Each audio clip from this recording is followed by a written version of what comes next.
Peristiwa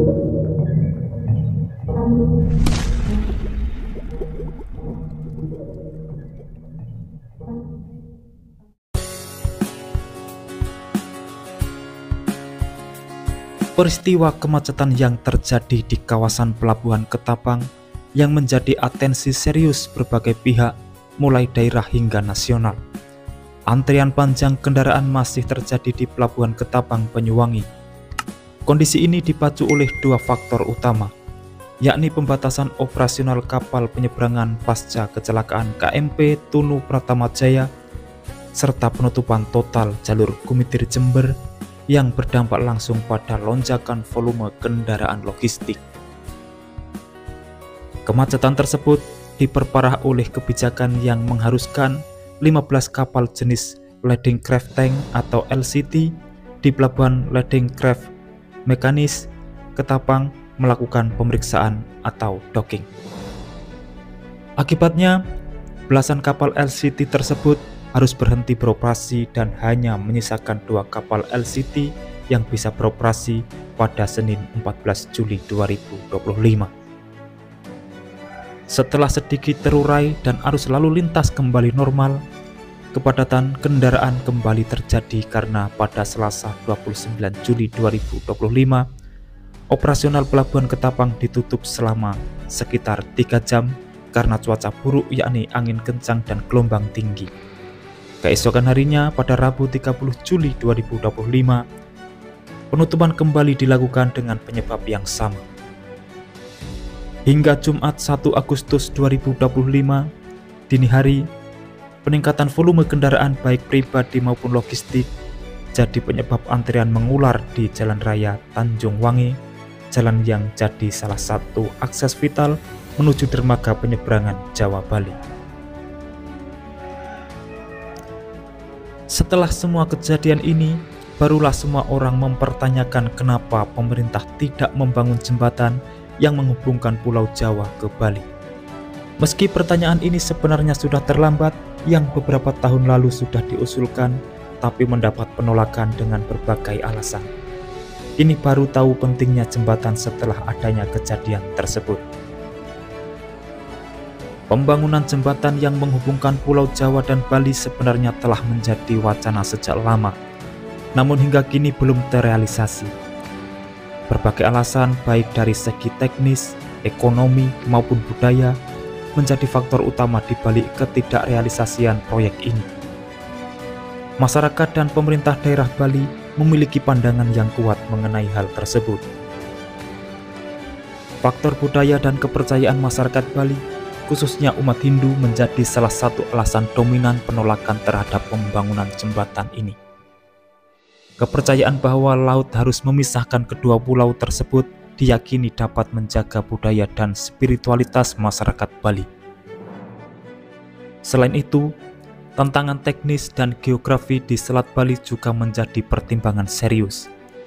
Meskipun jarak antara kedua pulau relatif pendek, kondisi perairan yang dalam dan arus laut yang kuat membuat pembangunan jembatan menjadi kompleks dan mahal.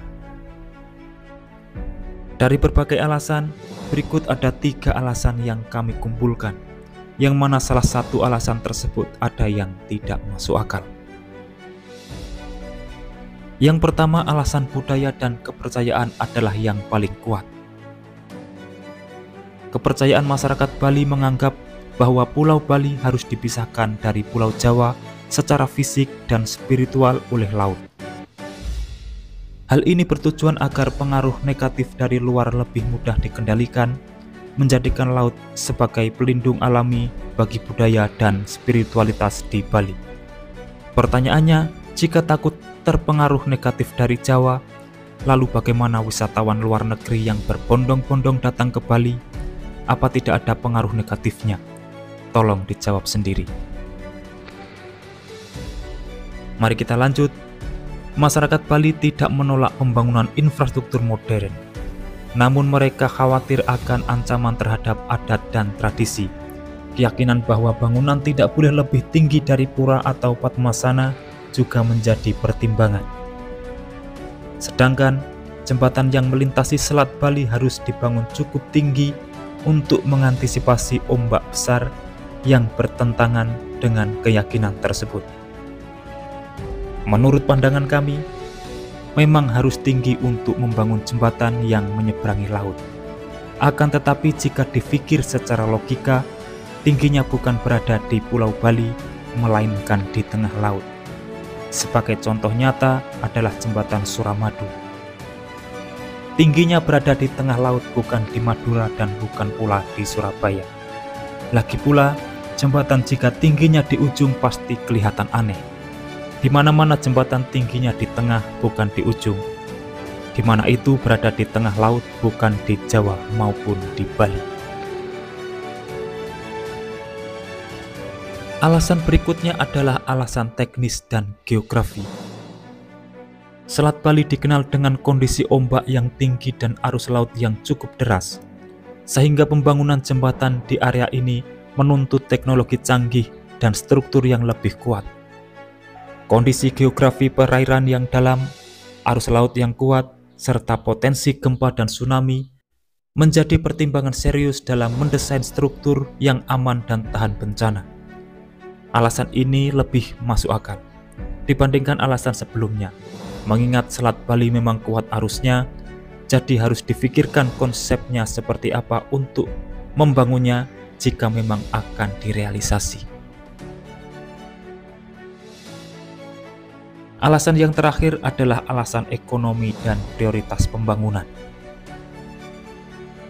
Biaya pembangunan jembatan diperkirakan sangat tinggi, melibatkan investasi besar.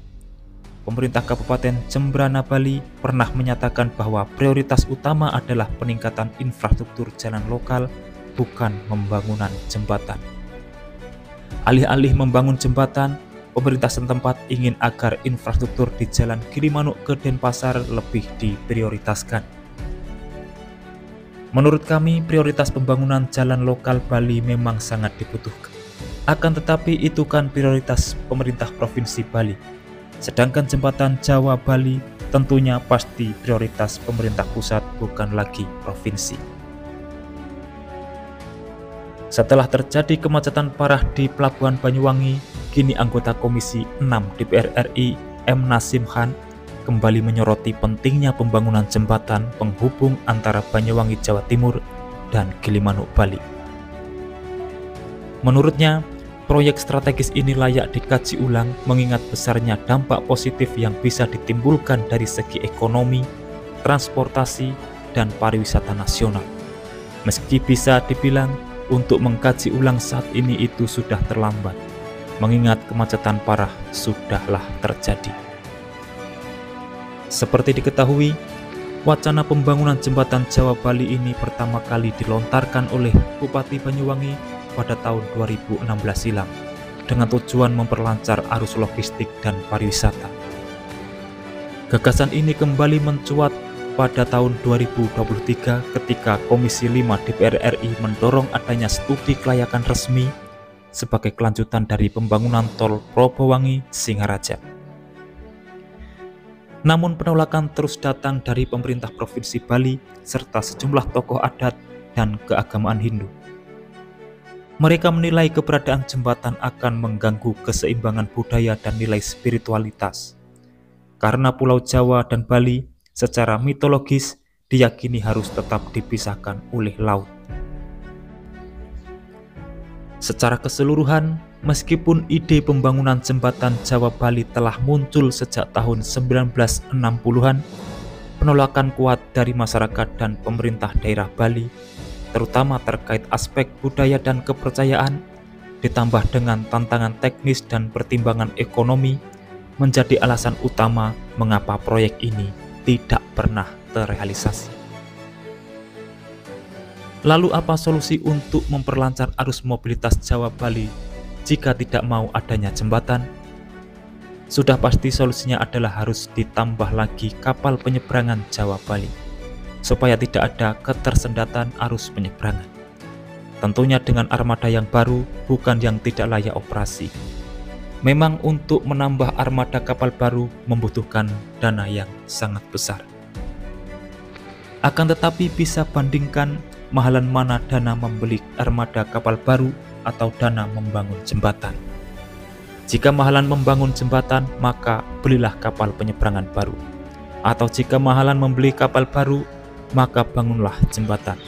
Mana yang lebih murah, itulah yang dipilih. Pertanyaannya, apakah pemerintah mau pilih salah satunya? Saya tidak tahu. Coba kalian jawab sendiri di kolom komentar. Demikian informasi yang dapat kami sampaikan, semoga bermanfaat. Dan jangan lupa pantau terus channel ini untuk mendapatkan update informasi di setiap harinya. Terima kasih telah menonton dan saya pamit undur diri. Wassalamualaikum warahmatullahi wabarakatuh. Sampai bertemu di kabar menarik selanjutnya.